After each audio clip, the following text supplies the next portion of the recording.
Another day, another disastrous round of polls for President Biden. Here is the Bloomberg Morning Consult polls of 7 different crucial states for the 2020 election. And Trump is leading in. If we could bring this up, let's all of them, literally every single one of them, with between I believe there's one, Pennsylvania's only 2 points, so that's good, up to a 9-point lead in North Carolina. 4 points in Arizona, you got 4 in Michigan, 6 in Georgia, which not only did Biden win, but the Democrats then won multiple Senate elections in. Well, Biden's down 6. Wisconsin, he's down by 4. And this all just seems like such a tragedy because the Republicans and Trump have put so much effort into building the infrastructure to overturn the results of the elections in these states. Why are you making it so that they don't need to use that? That'll just be a waste at this point if he just legit straight up wins those states. But anyway, jokes aside, Biden is trailing by an average of 5.28% in these 7 different swing states. Woz, what do you think? I mean, that's, to me, those numbers just speak to a collective struggle that people are going through in the country with stuff like rent and gas and food, and just how hard it is to get through everyday life relative to what it once was not that long ago. Right? Shoot, I could think of my own freaking place that I'm living with. That thing is up $500 in the last basically 2.5, 3 years, okay? And so you can imagine what people are feeling across the freaking country. Like it's very hard to get by, and like it or not, Joe Biden is the person in charge, and they're gonna associate that struggle with, not that he caused it, but that there's no indication that he's doing anything to remedy those struggles. He's not getting up on TV every day and saying, yo, American people, I hear you. I see what's going on with you. I empathize with what's happening with you. Here's how I'm trying to fix it. No, he's not doing any of that. He's not even stumping for his own actual accomplishments. He does nothing. He doesn't lift a finger to advocate on behalf of his own presidency. You know, obviously Barack Obama was a lot younger than this guy when he was in office, but man, could he sell you his accomplishments, boy? That's true. That dude was a salesman, and he did it effectively. And for that, the people rewarded him with 2 absolute evisceration of those GOP candidates. He kicked their asses up and down the polls in 2 straight elections. A genuine movement for that guy. And obviously, you know, he's one of the most talented politicians we've ever seen. It's just that Joe Biden is just so like milquetoast, man. Like he does nothing to stump for himself. And people, and when they, and then they do the thing, John, where they try to gaslight the people and say, oh, the economy's doing fantastic. Fantastic for who? Who's getting richer? Whose life is getting better? We know the answers. It's the same people who's always doing good. Yeah, there are some numbers that are doing better, but if that's not what people are feeling, then what does it matter? Like literally, what does it matter? And now some people might, like really committed Democrats might be like, well, they need to be educated. Yeah, by who? Like as Woz is saying, then get someone out there who can convince them. And we're not seeing that. And by the way, like I can point out pointlessly to all of those people, what do you think Trump is gonna do as president that's going to be better for you economically? Literally nothing. You think that another round of Trump tax cuts for the 0.1% is gonna help you? Of course not, but there's no reason to say that because that message is not going to be heard by tens of millions of Americans. But if there's any chance that it be heard, it can't just be by some joker on YouTube. You need to get Biden and Harris and a whole lot more people besides out there spreading the message. You're not really seeing it.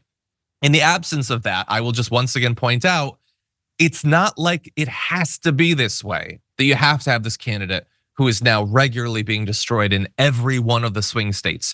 There are challengers to Joe Biden, and even if you ignore all of them, like, do you think Newsom would be down by 5 points in all these states? Do you think Pritzker, Whitmer, choose a governor?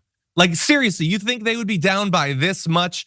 Like choose generic Democrat, which some of these governors are, they would be doing better than Joe Biden is. And the election is still a long way away. I know it feels pointless at this point, but it doesn't have to be Joe Biden. We didn't sign a contract, you know? We could switch things up, but probably won't. Any final thoughts, Waz, before we move on? I actually kind of disagree with you on that. I think Joe is a horrific candidate, but the Democrats have done nothing to build a bench. That, like, just picking Kamala Harris, who was polling in the low single digits as your running mate, instead of trying to prop up, give some name recognition to somebody who was actually viable. They put Kamala Harris in this plum position, and now they have nobody to turn to. Like Gavin Newsom, like, yes, he's good rhetorically at, the white collar libs are gonna eat it up. Absolutely nobody else will. And it like they get that dude on a national stage, boy. You thought Hillary was unlikable. Wait till the American people get a load of Gavin Newsom slick back, I'll screw your wife behind your back vibes that he's giving off. I don't see it for Governor Newsom. I'm not seeing it. They need to, like, if they act like, I don't think they've ever tried to develop some leaders. Like, they let Nancy Pelosi do her job until she was 90.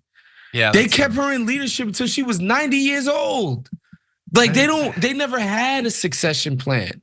And so the idea that you're just gonna, just hot potato it to some random Dem.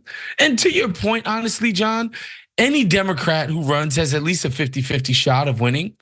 The Dems have won the popular vote every single year since John Kerry got his ass whooped, right? Like, basically, they've won the popular vote in every single election. So they've got an even chance of winning whoever they throw up there. But man, I honestly don't think that the bench, such as it is today, is a more viable option than Sleepy Joe.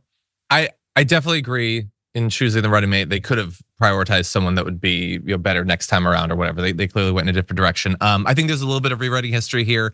I mean, with the new wave of squad members, young progressives, Nancy Pelosi lifted them up and just embraced them and the movement they represent. And hell, they gave Buttigieg a cabinet position, so clearly they're investing in the future. But anyway, I really wish that we had more time to talk about the Gavin Newsom thing, because I agree. I think the dude looks like every single public appearance begins with him stepping out of like a jar of Vaseline. He's so slick and oily. But I think that I assume that would be effective in convincing a lot of people that, like, hey, here's this youngish guy who's attractive and he talks really confidently.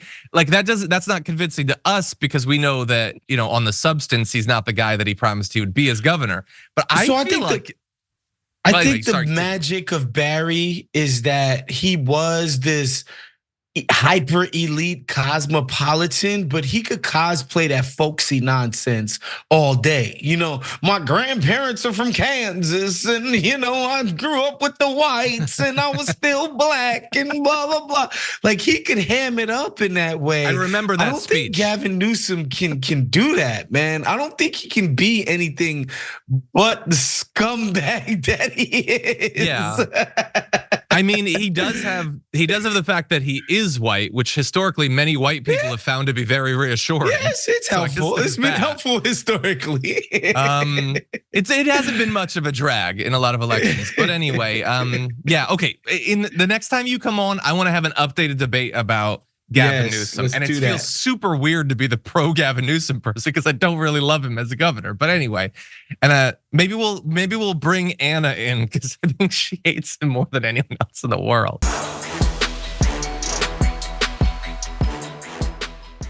Check out the Damage Report podcast each day, wherever you get your podcasts, whether Pocket Casts or Stitcher or iTunes. You can join me as I give you the news and stories you want, with a range of co-hosts and interview guests jumping in on the fun each day.